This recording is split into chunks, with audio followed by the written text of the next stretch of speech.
तो अभी social media में बहुत ज़्यादा सवाल यह उठ रहा है कि पवन सिंह का जो आने वाला सॉन्ग है भगवान करस, उसमें पवन सिंह का रोल बहुत ही खतरनाक आ रहा है। फर्स्ट लुक भी आ गया इस गाने का, लेकिन अभी तक ये नहीं पता चल पाया कि पवन सिंह पागल का रोल कर रहे हैं या फिर भिखारी का।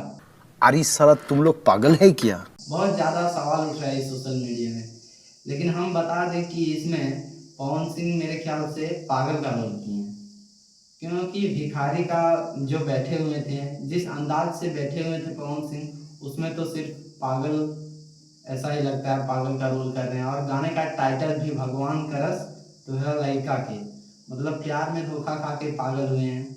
उसी तरह शायद पवन सिंह का इस गाने में बहुत ज़बरदस्त एक्टिंग होने वाला है। और जो लोग बोलते हैं कि ना पवन सिंह को एक्टिंग नहीं आती, उसके मुंह में एक तमाचा होगा कि देख ऐसा एक्टिंग होता है। कोई खेसारी भैया किए थे पागल वाला रोल, और अभी पवन सिंह पागल वाला रोल कर रहे हैं। तो देखेंगे किसका बेहतर है, किसका एक्टिंग बेहतर है। सॉन्ग आने का देरी है बस, तो सॉन्ग आ जाएगा। लेकिन फिर मिलते हैं हम लोग साथ नेक्स्ट वीडियो में, जब सॉन्ग आएगा तब।